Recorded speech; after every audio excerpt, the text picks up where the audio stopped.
You are listening to KC Sports Network, proudly presented by Emprise Bank, your partner in possible. Hello and welcome into another Fremont Pod. I am John Kurtz, joined as always by Cole Manbeck, former beat writer for the Manhattan Mercury, Derek Young of K-State Online fame. We're going to talk some football here, a little bit somber. A tremendous season for K-State comes to an end in the Sugar Bowl at the hands of Alabama. And after a 10-0 start, it was all downhill from there for K-State and losing 45-20 to Bama. Deuce Vaughn pretty shortly after the game opts to declare for the NFL draft.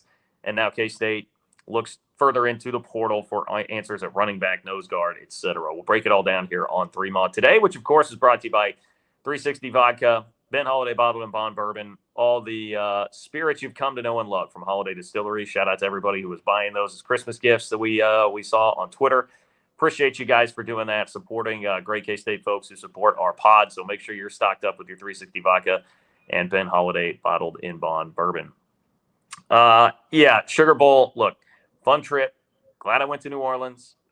Great experience, kind of a celebration of the season. And to be honest, going into the game, I really was just in so much more of like a house money mode than I was the last couple of games of the year. I was so high strung for Kansas and then the Big 12 championship game, knowing what was on the line there. I did have this attitude of like, hey, whatever happens that is positive here is great. That's gravy. Yes, it is a little disappointing to see it get away the way that it did from K-State, especially when I don't think it really had to. But hey, you lined up against Bama. Bryce Young is going to be the number one pick in the draft. He was great and made just some insane throws in that game that you kind of just have to tip your cap and realize that's what Bama can do, especially with a long time to prepare and getting a full roster back. So that's kind of where I'm at on the Bama game coming out of it right now. Yeah, to me, I approached it like a house money situation for Kansas State as well. Nothing that happened or that might happen going into it was going to diminish what I thought about this season for Kansas State. I thought that they already accomplished what they needed to accomplish, considering the roster that they had assembled and kind of put together for this run. At the beginning of the year, we wouldn't have said you gotta go to the Sugar Bowl and beat Bama. That wasn't a bar that they had to clear. Obviously, you'd like it to be more competitive than not. I understand that, but it just doesn't diminish what I felt. That game doesn't diminish what I felt about that season. If anything, there were still some really good takeaways, I thought. I mean, the Deuce Vaughn run, regardless if it's in a loss, 45-20 in the Sugar Bowl, Deuce Vaughn's 88-yard touchdown run against Alabama is something that I think you can kind of etch into stone and remember, because that was, kind of a big deal for him, big deal for the program to kind of be on that stage and to have that moment, even if it was erased pretty quickly afterwards. And it's going to maybe sound like a sore loser. I'm not trying to be. I credit Alabama. They went out there and did it. But at the end of the day, I think if they make that 4th and goal at the 2 and go up 17-14 with about a minute left, I think that game remains competitive for the full 60. Yeah, overall, I mean, it doesn't change anything for me on the season. Kansas State's Big 12 champs. You always say flags fly forever, and this was an incredible season, and I'm just tremendously grateful and appreciative of everything that the guys in this program, the players, the coaches, the support staff, equipment staff, from everyone on down did to elevate this football program and get them to this stage. So, it stinks that they lost in the fashion that they did. When you lose like that, you don't feel quite the same pain, because it doesn't feel like, you can kind of check out in the second half, right? Like I'd emotionally checked out. Heartbreaking losses late in games, they tend to hurt more. But, when you rewatch that game and when you look back at that game, like DY just said, I think this is a competitive game from start to finish if K-State gets a touchdown in the last minute of the first half. They were 2 yards away from making this a very competitive game. And if you actually look at K-State's drives in the first half, K-State had 4 drives that probably should have resulted in points. They had 5 drives overall, only one where they punted. They got to the Alabama 39 on the first drive of the game, and they were rolling. And it was 1st and 10, and Will made a poor decision and threw the ball downfield to Deuce, and it was picked off by Battle for Alabama. But that's a drive they could have gotten points on, and then they settled for a field goal when they were at the Alabama 23.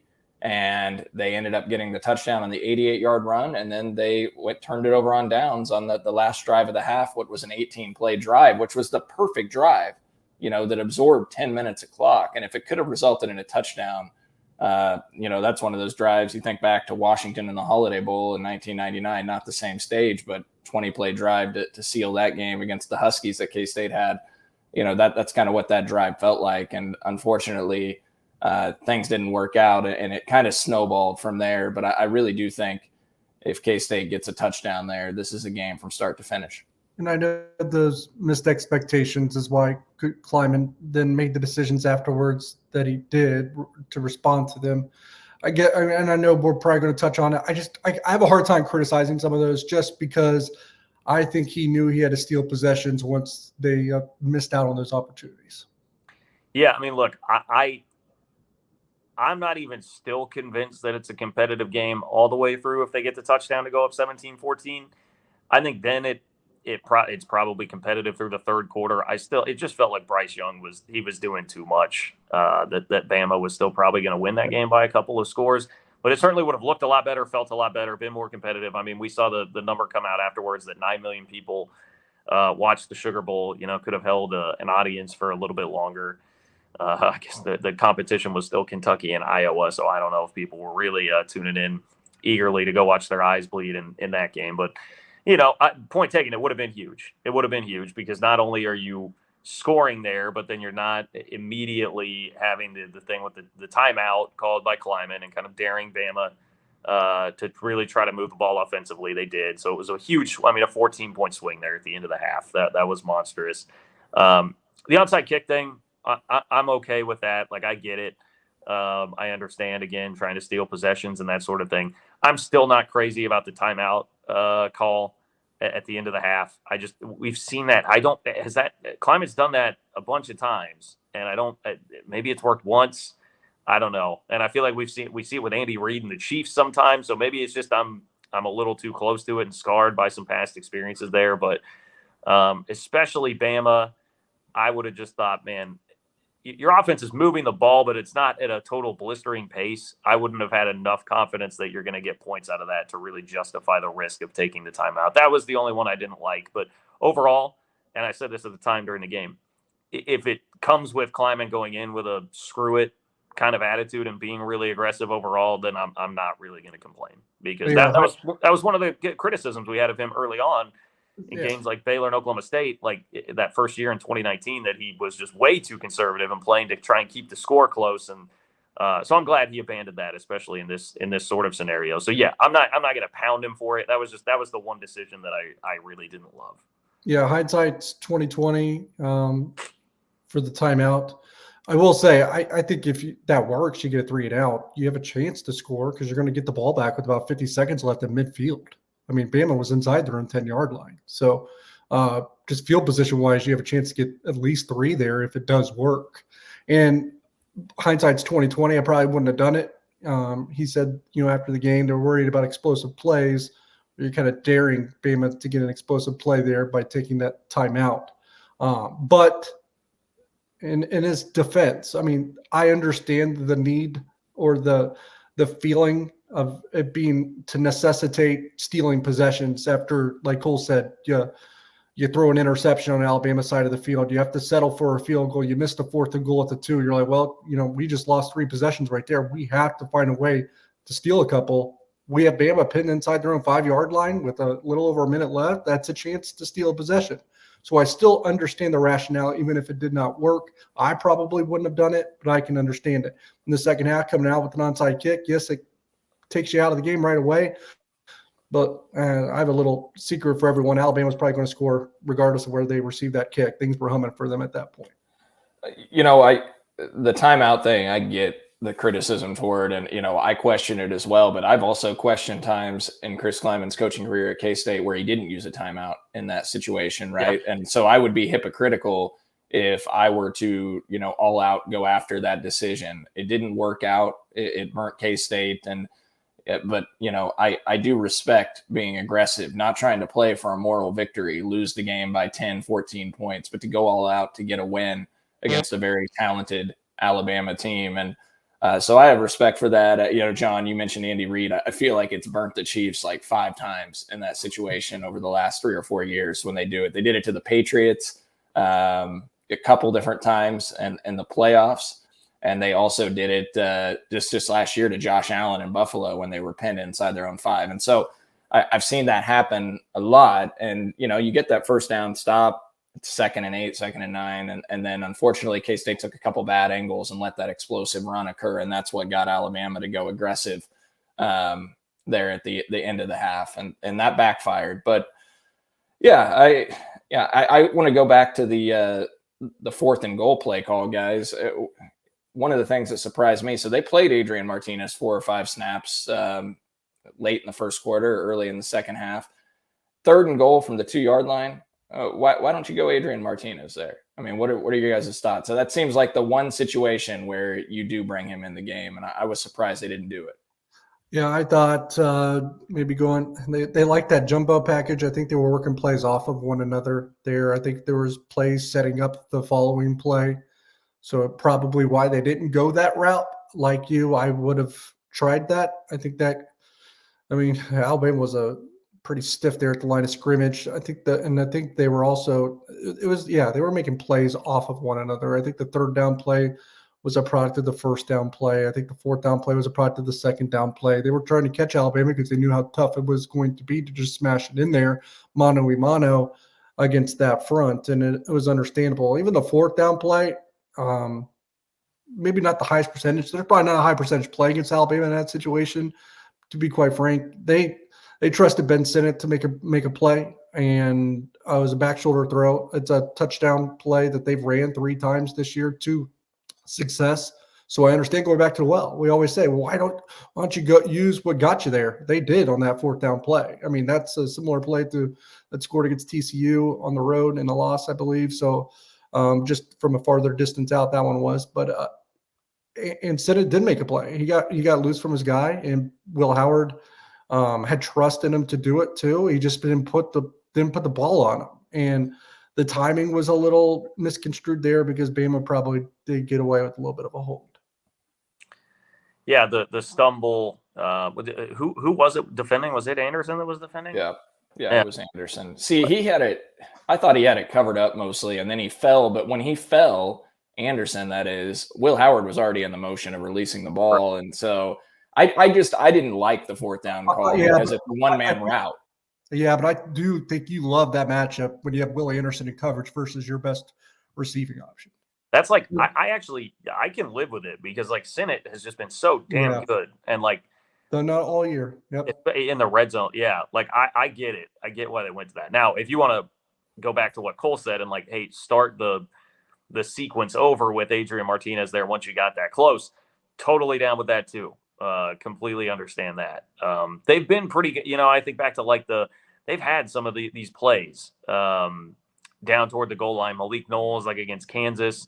They had the play at the end of the first half against Oklahoma State, just a little route out to Deuce where he makes an incredible catch. Like they've had some decent luck there in those spots. So I can live with it. I can live with it. I guess we talk about Will Anderson falling down. He certainly did, but that's also why you attack him in coverage, right? Because he fell down because he's not known to be good in coverage. The play worked the way that they thought it would work. Right. Yeah. Game of inches kind of thing, man. I mean, just if Will Howard waits another split second to throw that ball, it's just the easiest touchdown he's thrown all year. So, look, you could go that way with it. I just think Alabama knew K-State wasn't going to run the ball from the 2-yard line, and they line up in the jumbo package after they just got stuffed on the power toss. So I don't necessarily understand keeping 9-10 guys in to block and only running one route. And if it's Adrian in that play, Adrian can probably run that ball in or throw it, because you got one-on-one. And so that's. Yeah, but if you go jumbo and go one-on-one with one route, like you said, you make it 100% possible that you're going to get one-on-one coverage. That's what they wanted, one-on-one coverage with Ben Sinnott. That's the way they did it because they knew they could get one-on-one coverage on the outside if they ran it way. Yeah. Well, let me point out, I was going to single out one other really big play from the game.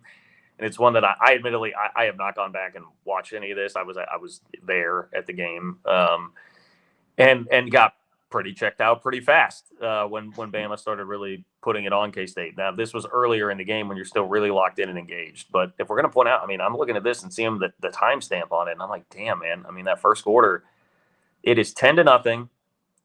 K-State has Alabama 3rd and 10 at their own 31 with 1:50 left in the first. Like, I mean, that was – I felt like on top of the world at that point. And you need you're looking for another stop there. And they've done nothing offensively at all. And Bryce Young got that dump off to Jahmyr Gibbs where he makes some guys miss. And you see, obviously, his talent. It goes for 60 yards and completely shifted where that game was headed. But that's another one of those plays that if I am going to have some regrets about this game and think back to it, look, Bama's going to do that. They're going to hit some explosive plays. You knew it was just a matter of time. But it seemed like Bama was kind of sleepwalking. And DY, I know you mentioned like going into the game, talking to their players. It just didn't seem like they had much, I don't know if like interest is the right word, but they didn't see K-State as anything particularly special or unique or anything like that. And I was like, they're sleepwalking here through the first quarter. That was the play that kind of gave them a jolt and woke them up.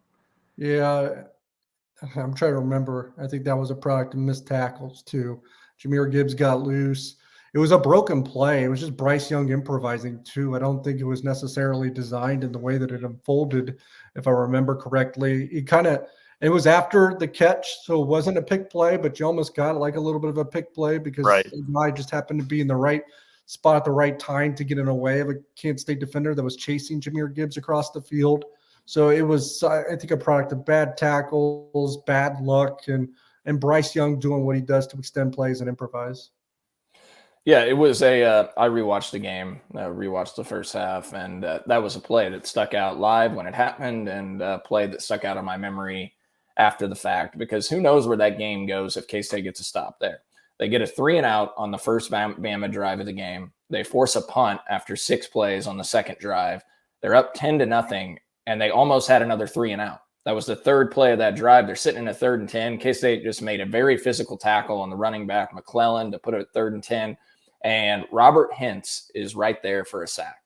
And Bryce Young steps up in the pocket, and he's drilled by Daniel Green right as he releases the ball and hits Gibbs. And then, as DY said, it worked out as kind of a pick play after the catch because Julius Brents, Austin Moore were crossing each other at that time, and they bust an explosive, and then they get a touchdown. I mean, you had them in 3rd and goal at the 6, only rush 3, you're in a zone coverage, and then you give up the touchdown. I was thinking if you can hold them to a field goal, that would be big as well. But yeah, that 3rd and 10 play was huge because K-State had an opportunity to get the ball back once again on another 3-and-out, 3 straight Alabama punts if that occurs, and K-State could go up 17-0. Then you start to wonder how locked in is Alabama at that point? Do they fold it up a little bit, check out, or I felt like Alabama started to feel themselves after that explosive play, and that's what got the momentum swinging the other direction. Yeah, I think it woke them up, man. I think it woke them up. One last question I'll raise on the actual Alabama game itself. Is there an element, and we're looking for positive spins here. I do think that there is a positive element to just being able to play this game and see what it is like playing the best of the best, right? I mean, you have TCU right now about to go do the same thing in the national championship game by playing Georgia. I would suggest to you that while I don't advocate for Bama being in the playoff because you got to win games, they lost 2 games, but them playing locked in, I would profess that they're the second best team in America next to Georgia, certainly one of the top 2. But just being able to go tee it up against them, see what it's like, see the depth of athlete and quality of depth of athlete that they have across the board, and how little room for error there is when you're playing them, I think can be beneficial for this team moving forward to know, like, hey, that's what it looks at the highest of high levels. And as great as this season was and running through the Big 12 and winning the league championship, that's the kind of thing that can be really beneficial. And I think it is more so than what you think of with the typical bowl game. K-State has played Ohio State. They played Oregon. They played a really good Arkansas team at one point in bowl games. But to me, this Bama team is just a level above the gold standard. Just to have the opportunity to do that and get a taste of what it's like, I think can pay some dividends for these guys moving forward. I would agree. I think there's something to be said about being able to observe it in person, to kind of measure up yourself against that caliber of opponent and see how much further there is to go to essentially be where you want to be. It's like, well, I thought, like, I'm not saying this is what it was. It probably wasn't, but it's like one of those things. I thought we were really good, and then I saw Alabama, and I was like, there's, these extra steps on the ladder that still need to be taken for us to even, maybe dream of being on that stage and playing the full 60, in a national playoff game, right? So I think there is something to be said, something to be gleaned about not just seeing it on TV, but seeing it in person and realizing how much further you have to go. At the same time, I think Alabama, when they're locked in, they're a playoff team. They're maybe one of the best 2 teams in America. At the same time, I watched TCU play Michigan a little bit, and I think K-State could have beat Michigan. We talked about it a couple weeks ago. Like, that's a matchup I would have loved for K-State. They can beat big name teams. TCU is a team that K-State should have beat twice this year. Right. And TCU goes and beats Michigan. So K-State can compete with that upper echelon. It's just a matchup problem, right? When you get Bryce Young on that team. Yeah, I would say no, because I don't even think Michigan is on the same level as Alabama and Georgia. I think that's just different. Yeah, I agree. I think you guys know I was yelling at Jed, Michigan's a fraud all year. They just happened to run into a bigger fraud in Ohio DY's Buckeyes. Yeah. No, Ohio State's ceiling is up there with Alabama and Georgia, but they don't have the same level of consistency. That's why they keep losing Michigan. So yeah, as I do think there's a different. I hate makes you like want to vomit admitting it, but like it's true. These SEC. The 2019 LSU, Georgia every year, Bama every year.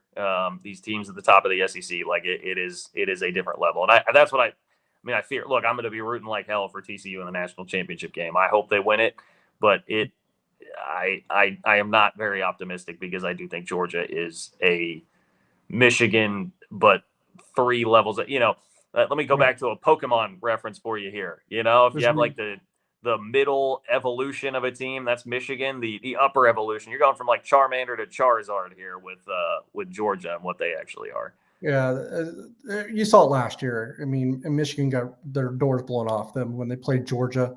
I fear that's what's about to happen with TCU. Kansas State and TCU can beat everybody in the country, but probably Alabama and Georgia when they are at their best. Maybe they won't be, obviously.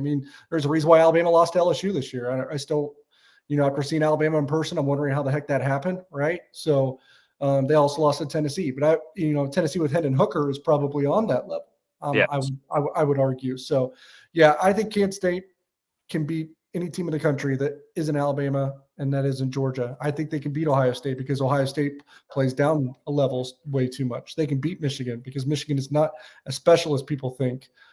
They can beat Tennessee because they don't have Hendon Hooker, right? So there's just 2 teams, and it's Bama and Georgia and me that Kansas State can't beat. Yep. No, I completely agree with that, guys. John, you mind if I give you 1 minute's worth of numbers that I had pulled together from the actual Sugar Bowl, and then we'll move on from this game? Yeah, go for it. Yeah, so Bryce Young, 15 of 21 for 321 yards, 5 TDs, no interceptions. He averaged 15.3 yards per pass. That's a career high for Bryce Young. He's never put together that type of performance. He had the highest passer rating of his career, most yards per pass attempt in his career. Like I just mentioned, K-State ranked 16th in the country and was number 1 in the Big 12 in pass efficiency defense going into the Alabama game. With a pass efficiency rating of 119 on the season. They gave up a 266 passer rating against Bama, and it actually dropped K-State 30 spots in the national rankings in pass efficiency defense with just that one game alone. K-State was 30th in the country in yards per pass allowed at 6.6 on the season. Obviously, I just mentioned Young threw for 15.3 yards per pass attempt in that game. That dropped K-State 20 spots in the national rankings for yards per pass attempt allowed. 7 explosive plays or 20 or more yards for Bama. 6 of them came via the pass. 9 yards per play for Alabama. That was the most allowed by K-State in a game this season. The most that they had previously allowed in a game was 7.5 yards per play against Oklahoma. And then, you look at the second half of that game, K-State really struggled when they started playing from behind. 5 of the first 6 drives in the second half, K-State only went for 7 yards or less. So they weren't getting any first downs. And over those first 6 drives of the second half, K-State ran 25 plays for 71 yards, just 2.8 yards per play. So they really struggled. And I thought one of the big issues for K-State guys is second and third and longs.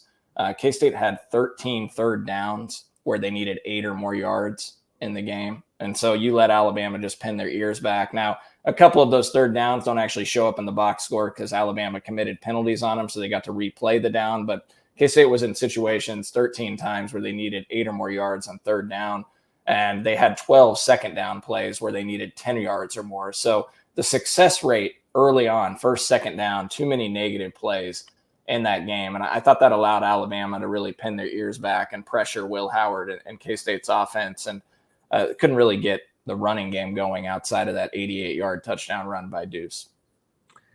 All right, we'll head to a break, come back, and speaking of Deuce, he has decided to go to the NFL draft. Certainly cannot blame him at all. I think that is the right decision for him, but it is a painful one for us K-State fans. We'll reconcile it all coming up next.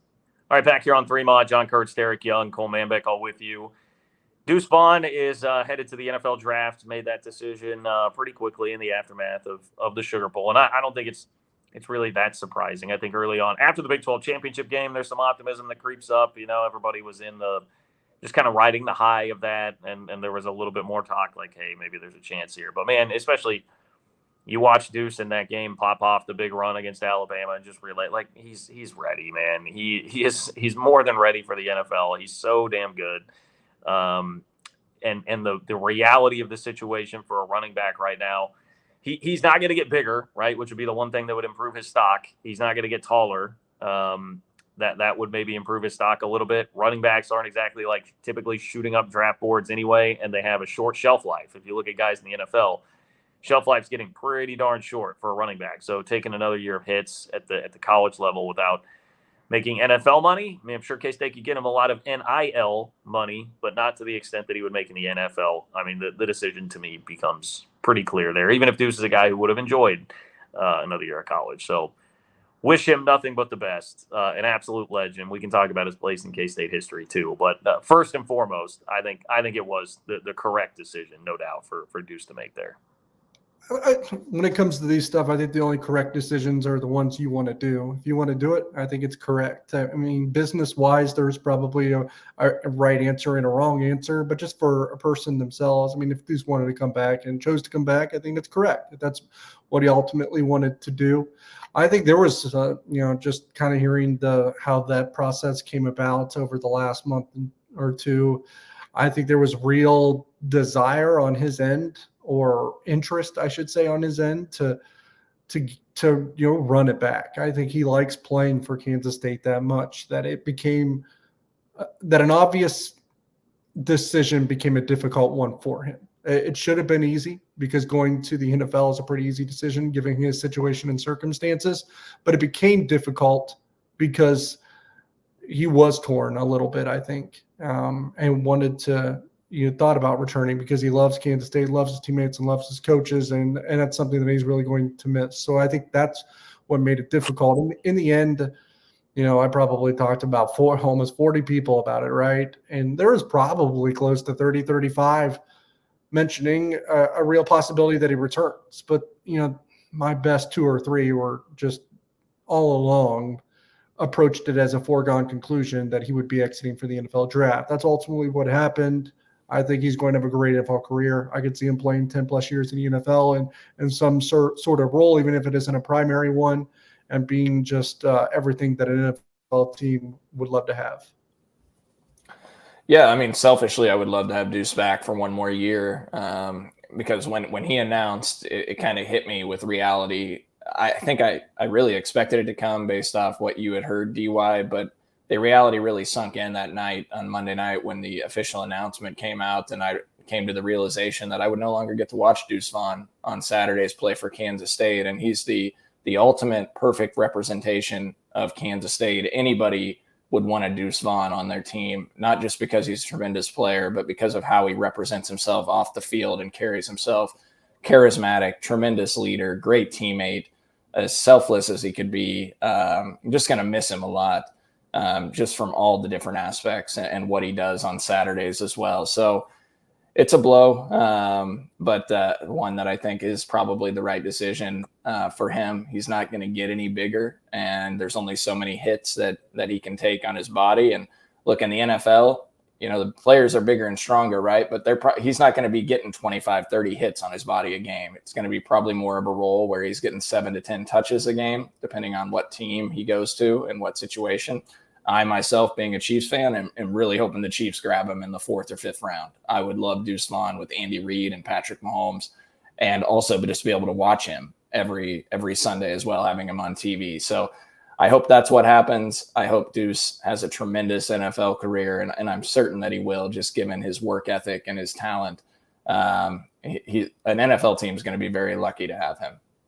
Well, it was really entertaining going and reading all the replies and quote tweets to his response, because you can just tell how respected he was across the league by the responses to it, especially Oklahoma fans. I mean, the Oklahoma fans were cracking me up with just the gifs of like, thank God, like it's about time that this guy stops torturing us. But just had a tremendous amount of respect across the league. And I think, man, I don't know. It's a pretty short list if you're talking about guys who have been more important to K-State football over the years, because, I mean, the obvious, I mean, Bill Snyder is obvious. And then, in Snyder 1.0, you can point to a number of different guys that really helped get it jump-started and up and rolling in the first place. But, to really elevate the program to the next level, Michael Bishop is one of those guys that stands alone as somebody really elevated.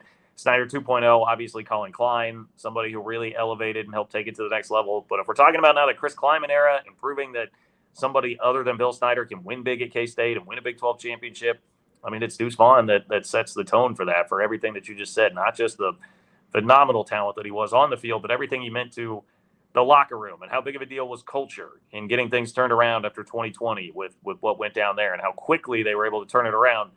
That does not happen without a guy like Deuce Vaughn leading the charge by example, vocally, all those things with what he was able to do. So in terms of just significance, the importance to the program all time, I mean, he is up there. I don't know that I can put a specific number on it, but he is in that conversation as one of the most important ever. I know that there's a Ring of Honor, and he will surely be on it. The first time that they decide to expand that thing. But then there's probably another level, like you're talking about, just like the legends of the legends, like 5 or 6 guys. I think Deuce Vaughn's in that group now. I think you put Deuce Vaughn there with Colin Klein, with Michael Bishop, probably Darren Sproles, like just the faces of Kansas State football in the last 30 years. Deuce Vaughn's one of the 5. Yeah, I think he's the face of this era, of the Chris Kleiman era, right? And the guy that led the resurgence after Bill Snyder in such a critical time for this football program to show that another coach could win at Kansas State. And Deuce Vaughn was the leader of this run over the last few years to lead to the culmination of a Big 12 championship. And so, yeah, he's going to go down that lore. My only regret is he doesn't get that big senior day moment with the crowd. But I am hoping that maybe between NFL workouts and everything, they can get the team into Bramlage for a halftime presentation or get Deuce out there in front of the fans in a packed house on a Saturday in Bramlage Coliseum for a basketball game this spring or winter. But yeah, I mean, I'm just, so glad that we got the opportunity to watch Deuce Vaughn for 3 years. You feel cheated a little bit because of the COVID season, right, guys? I mean, only 10,000 people could be in the stands that season, and that was his freshman year. And also just the circumstances of how that season was, didn't play as many games. Wish could have watched him more, but what a huge impact he left on K-State.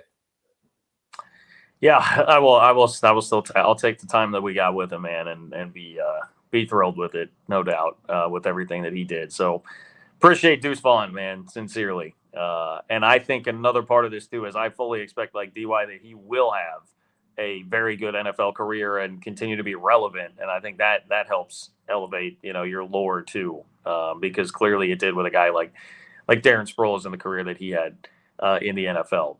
I guess to close out the conversation here now, K-State was flirting with some running backs in the transfer portal before knowing this. Now I would imagine those conversations really start to heat up.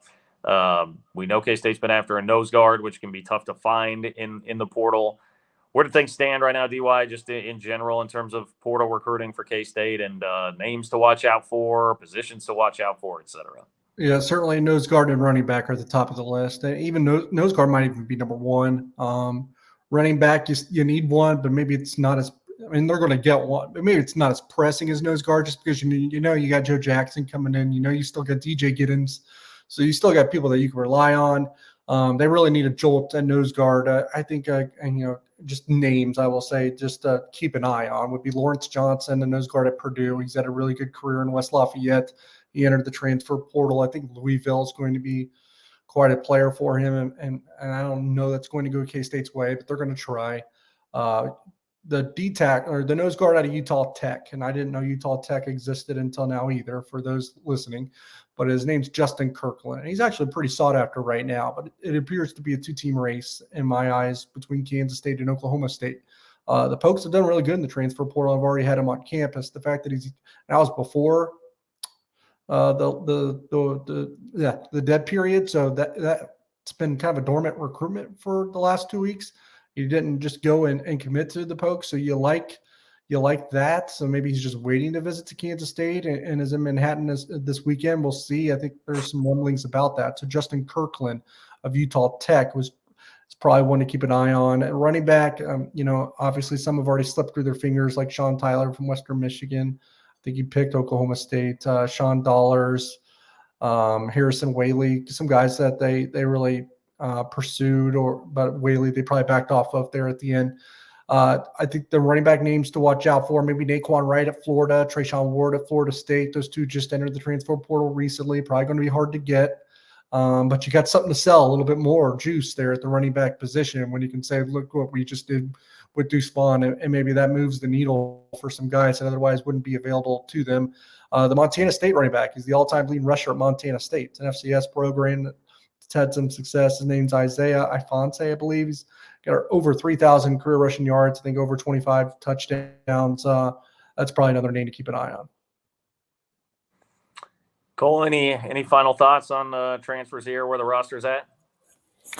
I mean, I think they need a DN too, right, DY, in the portal. Yeah, maybe. I mean, that they just don't seem as aggressive in that department yet. They seem like they're just poking around.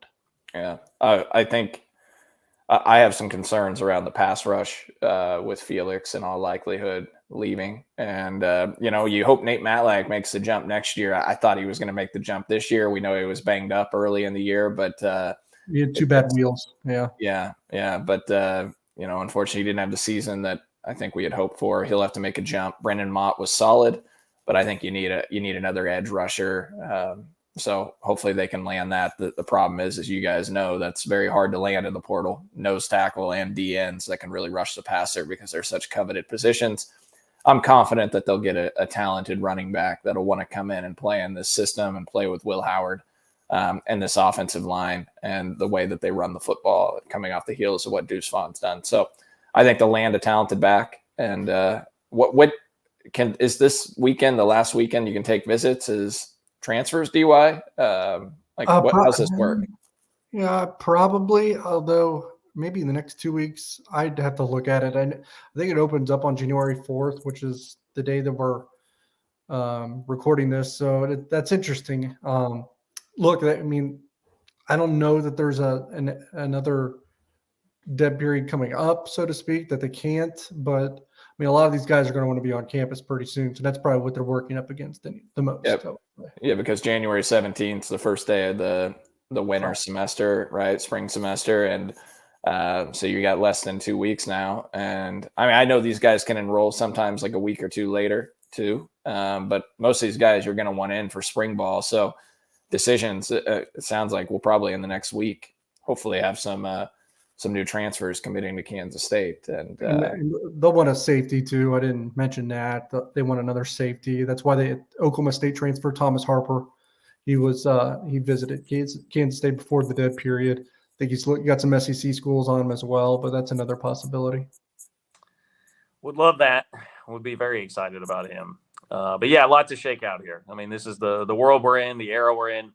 A lot still coming with the transfer portal, and then obviously more that can happen in the spring with that too. So Stay tuned. We'll keep you up to date on everything going on with K-State's roster here moving forward. But looks like we're going to have an exciting basketball season to transition to. Life is pretty good as a Cat fan these days. No doubt about that. All right, appreciate Holiday Distillery, as always, helping bring you the pod. Jed Marshall for producing this thing. For Derek Young and Cole Manbeck, I'm John Kurtz. Thanks for listening to another 3 Ma. We will talk to you soon.